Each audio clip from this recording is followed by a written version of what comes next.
வணக்கம், எல்லாரும் எப்படி இருக்கீங்க? ரொம்ப நாள்களுக்கு அப்புறம் திருக்குறள் பற்றிய ஒரு காணொளி இது.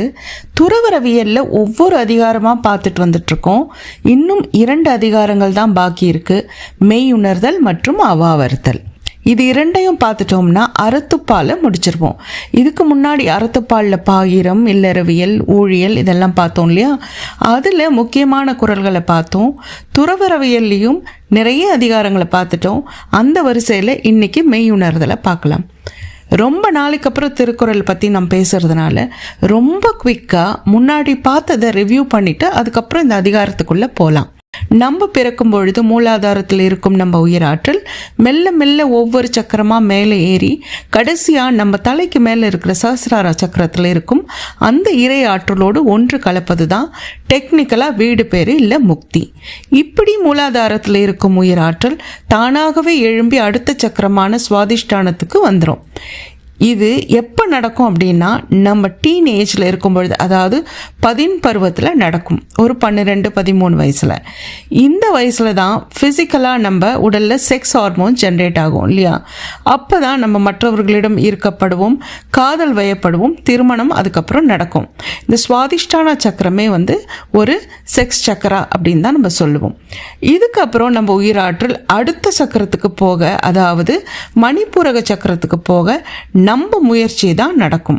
அடுத்தடுத்த நிலைக்கு உயர நம்ம செய்கிற செயல்களால் தான் உயர்வோம். சுவாதிஷ்டான சக்கரத்தில் வரும் வரைக்கும் தானாகவே வந்துடும். மூலாதாரத்துலேருந்து சுவாதிஷ்டானம், அதுக்கப்புறம் நம்ம முயற்சி எடுக்கணும். திருமணம் வரைக்கும் நம்ம பார்க்குறோம், அது வரைக்கும் அங்கே இருக்குது. அதுக்கப்புறம் மணிப்பூர சக்கரத்தில் தான் நம்ம இல்லற வாழ்க்கையில் ஈடுபடுவோம். குழந்தைகள் பிறக்கும், குடும்பத்துக்காக ஓடி ஓடி பொருள் சேர்ப்போம், பலவிதமான ஆசைகள் இங்கே தான் வரும். கரும வினைகள் நிறைய சேர்ற இடம் இங்கே தான். ஏன்னா நிறைய ஆசை வருது இல்லையா? அது மூலயமா நம்ம நிறைய கர்ம வினைகளை சேர்த்துப்போம். கீழிருந்து இந்த 3 சக்கரங்களை, அதாவது மூலாதாரம், சுவாதிஷ்டானம், மணிப்பூரகம், இந்த 3லேயும் நம்ம உயிராற்றல் இருக்கும் பொழுது வெளி உலகத்தோடு தான் நம் தொடர்பு இருக்கும். நம்ம பொருள் சார்ந்த தேடலில் தான் இருப்போம். இங்கே பொருள் தான் பிரதானமாக இருக்கும். அதாவது நம்ம இந்த உலகத்தில் வாழறதுக்கு என்னென்ன தேவை அப்படின்றதுக்காக நம்ம ஓடுற அந்த சமயம்தான் இது. பொருள் உலகத்தில் இருக்கும் நம்ம அருள் உலகத்துக்கு போவது தான் சவால்.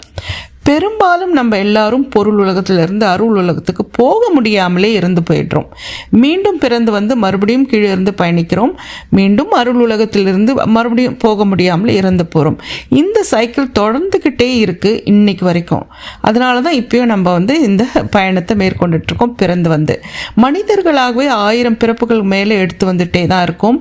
அருள் உலகத்துக்குள்ளே எப்படியாவது நுழைஞ்சிட்டோம்னா இந்த பிறவியில் இல்லைனாலும் அடுத்த பிறப்பில் நம்ம பயணம் அருள் உலகத்திலிருந்து தான் தொடரும். அதாவது எந்த உலகத்தில் இருக்கும் பொழுது நம்ம உயிர் பெரியதோ மீண்டும் பிறந்து வரும் பொழுது அந்த உலகத்திலிருந்து அடியிலேருந்து கீழ் சக்கரத்திலிருந்து தான் நம்ம தொடங்குவோம். பொருள் உலகத்தில் இருந்து இறந்து போயிட்டோம் அப்படின்னா திருப்பியும் மூலாதாரம், சுவாதிஷ்டானம், மணிப்பூரகம் நம்ம பயணம் தொடரும். ஒருவேளை அநாகதத்துக்குள்ளே போன அப்புறம் நம்ம உயிர் பிரிஞ்சுதுன்னா அது நம்ம மீண்டும் பிறந்து வரும் பொழுது அநாகதம், விசுத்தி, ஆகணும் அப்படின்ற நம்ம பயணம் தொடரும். அதனால் என்ன ஆகும்னா நமக்கு ஷார்ட் ட்ராவல் தான் இல்லையா? அநாகதத்துக்குள்ளே இந்த பிறவியில் போயிட்டோன்னாவே அதுக்கப்புறம் வெறும் 3 சக்கரத்தை கடந்துட்டாவே அருள் உலகத்தை நம்ம கடந்து நம்ம முக்தியை அடைஞ்சிருவோம் இல்லையா? அடுத்த கேள்வி, என்ன செஞ்சால் நம்ம உயர முடியும் அப்படின்றது தான் இல்லையா? உயரணும்னு சொல்லிட்டீங்க, என்னென்னலாம் செஞ்சால் உயர முடியும்? திருக்குறள் அறத்துப்பாலில் இல்லறவியலில் சொன்ன அறங்கள் எல்லாம் செஞ்சாவே போதும், அருள் உலகத்துக்கு போயிடலாம். அடுத்து துறவரவியலில் சொன்ன அறங்கள் எல்லாம் செஞ்சால் அநாகதம், விசுத்தி, ஆகணும் போயிடலாம். என்னோட திருக்குறள் சீரீஸை பார்க்கலன்னா மிஸ் பண்ணாமல் எல்லா காணொளிகளையும் கண்டிப்பாக பாருங்கள். இன்னும் நல்லா தெளிவாக இருக்கும். சான்றா பல குறள்களை அங்கே சொல்லியிருப்பேன். இப்போது இந்த அதிகாரத்துக்குள்ளே போகலாம். முதல்ல மெய் உணர்தல் எந்த சக்கரத்தில் வரும்? துறவரவியல் அதிகாரங்களை அநாகதத்திலிருந்து செங்குத்தா இங்கே வச்சு பார்த்தா மெய் உணர்தல் அதிகாரம் ஆக்னத்தில் நிற்கிது. இங்கே நீங்கள் பார்க்குறீங்க இல்லையா? நம்ம சக்கரா காணொளிகளில் பார்த்துருக்கோம். நம்ம உயிராற்றல் ஆக்னத்தை அடைஞ்சவுடன் 3 விஷயங்கள் இங்கே நடக்கும். ஆணவம், அதாவது ஈகோ முழுசாக போயிடும், தொலைஞ்சு போயிடும். கர்ம வினைகள் அனைத்தும் கரைஞ்சு போயிடும். நம்ம இன்டெலெக்ட்னு சொல்லப்படுற அறிவு, அதாவது பிழைப்பிற்காக நம்ம யூஸ் பண்ணுற அந்த இன்டெலெக்ட்ங்கிற அறிவு முழு ஞானமாக, அதாவது இன்டெலிஜென்ஸாக மாறிடும். ஆசைகள் எல்லாம் போயிடும். இட்டர்னல் ட்ரூத்துன்னு சொல்லப்படுற அந்த உண்மை மட்டும் நமக்கு புலப்படும். இங்கே இந்த உண்மையை உணர்வது தான் மெய் உணர்தல். அடுத்த அதிகாரம், அதாவது துறவரவியலில் கடைசி அதிகாரம் அவாவறுத்தல், அப்படின்னா ஆசையை அறுத்தல்.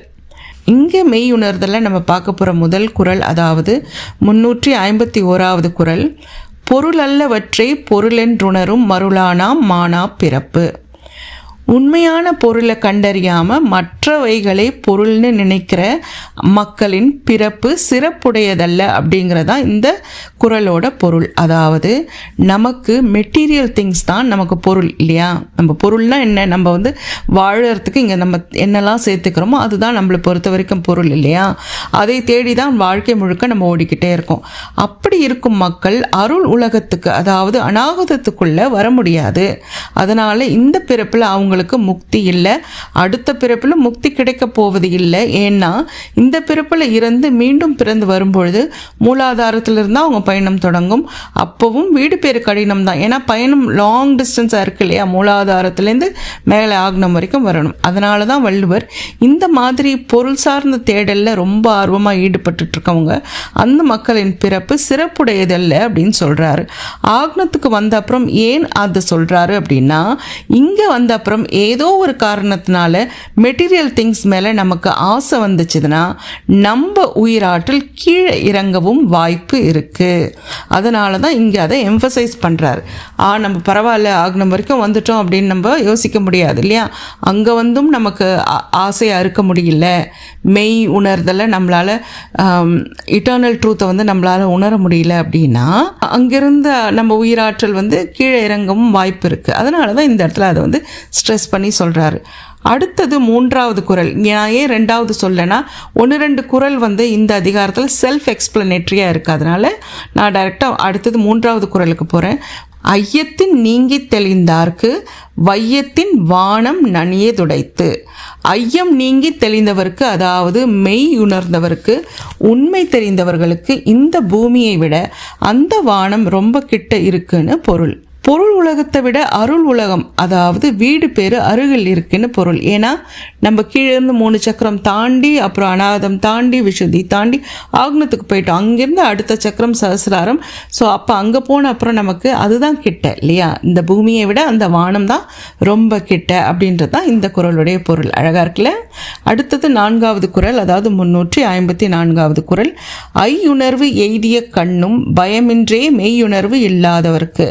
நம்ம ஐம்புலன்கள் மூலம்தான் பிறந்ததிலிருந்து நம்ம அந்த புலன்கள் மூலியமாக தான் அறிவை வளர்த்துக்கிட்டே வரும்.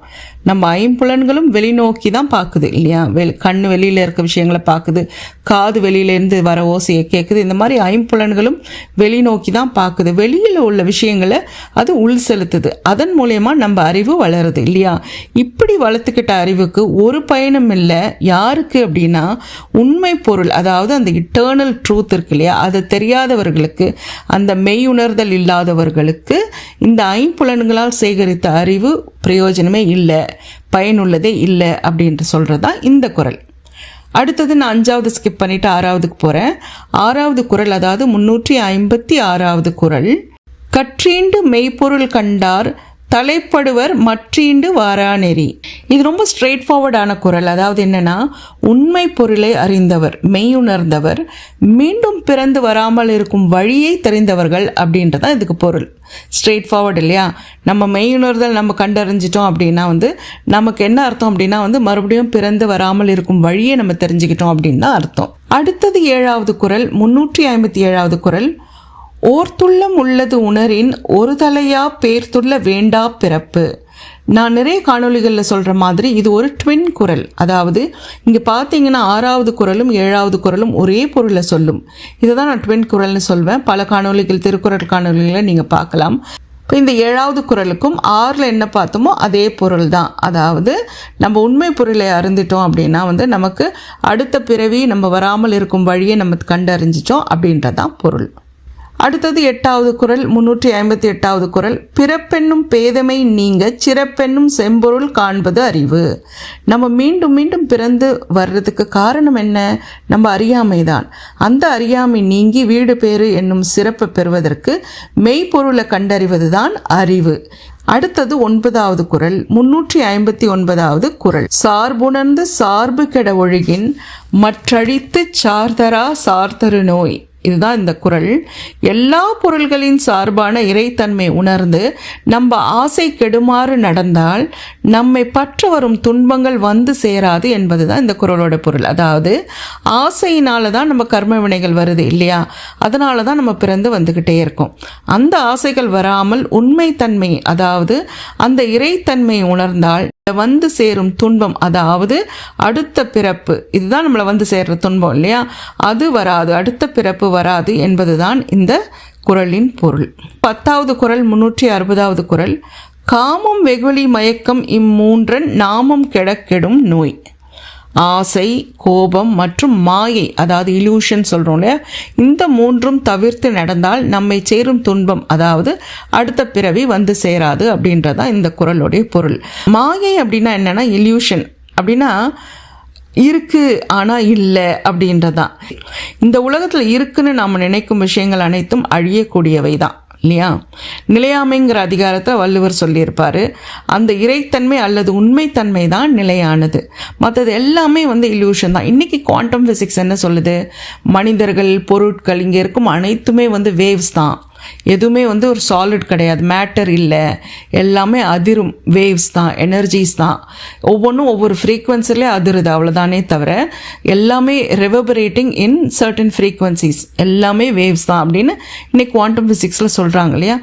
அப்போது எல்லாமே என்ன அர்த்தம், எல்லாமே நம்ம கண்ணுக்கு ஒரு பொருள் மாதிரி இருக்கு, ஆனால் அது மாயை அப்படின்னு தான் பொருள் இல்லையா. நிலையாமை அதிகாரத்தில் இதை வள்ளுவர் அழகாக சொல்லியிருப்பார்.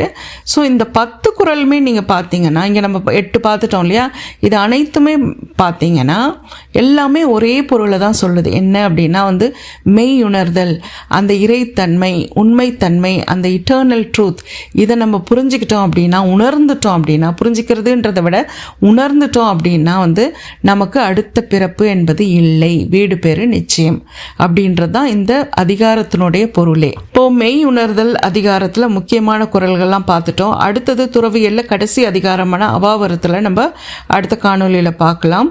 உங்களுக்கு கேள்விகள் எதாக இருந்தால் சொல்லுங்கள், கருத்துக்களை பகிரிடுங்க, லைக் பண்ணுங்கள், ஷேர் பண்ணுங்கள், சப்ஸ்கிரைப் பண்ணுங்கள். நான் உங்களை அடுத்த காணொலியில் சந்திக்கிறேன். நன்றி.